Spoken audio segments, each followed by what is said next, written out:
Here is the great secret when it comes to leadership. It truly starts with you. So let's talk about that. Welcome back to the Keeping Everything Simple podcast. I'm Michael Klukas, your host, and here on the show, we try to boil down complex topics into simple, actionable tips that you can use to create a life and career that you love. And today, we're going to be talking about what exactly is leadership.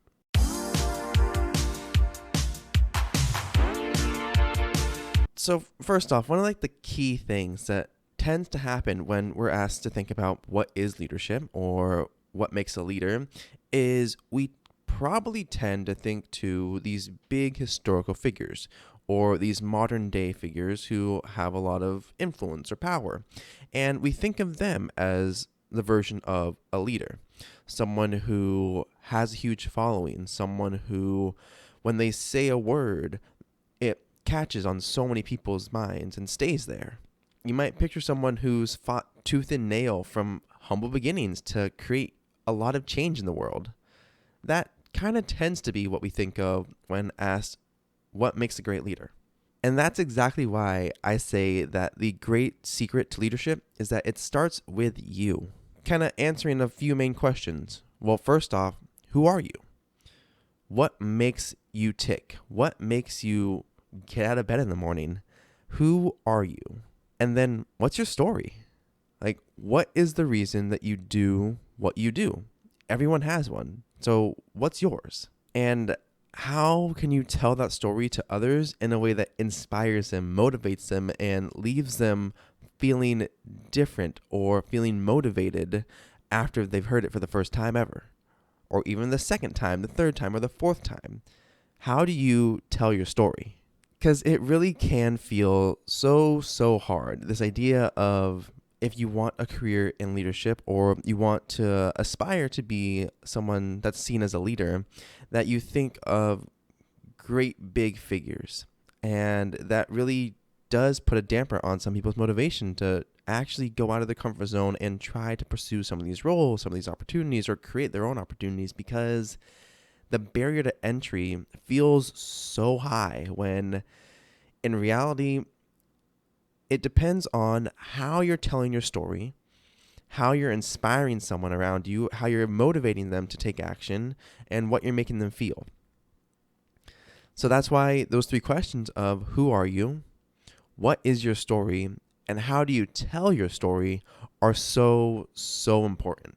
And the reason I chalk it up to those kind of three questions is the fact that I'm hopeful, very hopeful for the future of leadership, because if you think through all the great leaders, once again, these are the people that you might think of just kind of on a whim, historical figures, great political figures, celebrities even. Their biographies are out there. The story of their life is out there. So those quote-unquote secrets are well within reach to anyone and everyone that can get a hold of these books and get a hold of these audiobooks, whatever it is. And that's the unique thing about this, is the fact that what they've done, how they got there, is on full display. What you do with it is entirely up to you. But I do want to kind of, I would say, set the tone here and note that you don't have to lead in every single aspect of your life. So a good example here is if I was asked to do a public speaking event or to lead a discussion or a project around emotional intelligence, I would feel confident doing that. It's something that I've spent the past couple years studying, and it's something that I have a lot of passion for. However, if someone told me, hey, you know what you're going to do today? You're going to help those rocket engineers go design and build a rocket that's going to help the next moon landing. And I would probably say, no, thank you. That sounds cool and great, but by the way, that is not my area of expertise, and I'd rather not be the one with my name on the bill that says we blew up a $400 million rocket. Nah.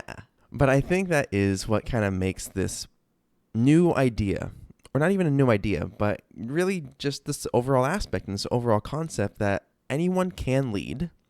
And how you want to lead is entirely dependent on what story you're trying to tell and what story you want to tell and what things you're personally passionate about. So it's the fact that leadership as a whole just starts with you. And this is something that I've said in the past, is that the very first person that you will ever lead is yourself. So all those times in which you can be expected to do conflict negotiation or conflict resolution and try to navigate emotionally tense situations at work or in your personal life, whatever it is, the unique thing is you have to be able to do that with yourself first. Like, you have to be able to say, hey, this is a really tense situation. I have to defuse the tension here, and we have to be able to move forward. But I got to do something first. Same thing with your emotions. It can be, wow, I am so stressed. I am so frustrated right now. But I have to be able to be there for my team. I have to be able to be there for my friends and family, whatever it is. And I can't lose my composure right now. I have to navigate this while still understanding that I'm going to experience frustration and anger right now. This is also what makes the, again, quote unquote, secrets of leadership really amusing, is more often than not, the advice or the main takeaways from the book tend to mirror each other. They tend to be pretty similar in some way or another. There's usually that idea of grit, that someone, no matter what, they push their way through something. They buckled down and put their nose to the grindstone and did the hard work of A, B, C, whatever it is. Or they really learned how to navigate, as I said, those tense situations within their family and within their personal lives or within their careers, their professional lives, and their personal lives, because those all impact each other in some way or another. And then it can talk about how they spotted opportunities because they decided to give someone a chance, or they decided to take a chance on themselves even. And it's just looking through these books and these biographies, these stories, and seeing what are the tropes, what are the reoccurring themes, and how can you apply some of them and take some of them into your own life. Someone that does this pretty well is Simon Sinek. So love him or hate him, his talks on leadership hold a lot of value, especially for those who want to learn about leadership or those who want to at least have a better understanding of how they can lead more effectively. So one of his most popular TED Talks ever is Start With Why. And I highly recommend, I'll put it in the show notes, that you go check out that podcast, or not that podcast, but that TED Talk. And he will, in better terms than I can, state that the story that you tell and the motivation that you have is what you can truly lead others with. So he gives the example of Apple, where he's like, they want to build better technology, but they don't start with, we're going to build great phones and you're going to buy them because they're a wonderful piece of technology, because that would be starting with what you do. It's the why you do it is why people want to buy it. And it's going back to the idea of, we want to build technology for a better world. That's a lot more compelling.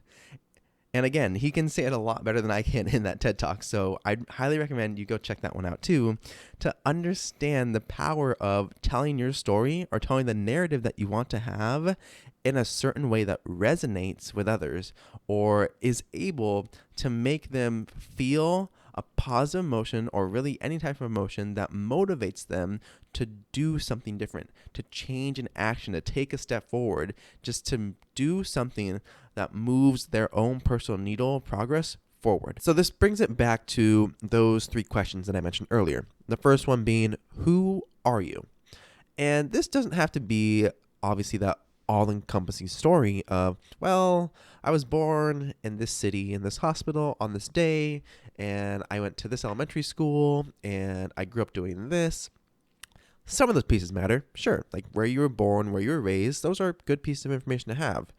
How much they impact your story and who you become today, that is entirely dependent on how you choose to frame it. And obviously there's going to be other pieces that you may not tell everyone, or you may not want to be part of that narrative, and that's okay too. But understanding who you are and what public-facing or frontward-facing personality that you are showing is, that comes from understanding just that fundamental question. And the reason that one comes first is because when you launch into what your story is, what motivates you, and what's the reason that you do what you do, that just gives you a much easier framework to go off of to understand, okay, this happened when I was 10 years old, and because of that, I do this today. Or I had this experience while I was in college, and that changed the entire direction of my life to where I am now doing this, as opposed to what I thought I was always going to do.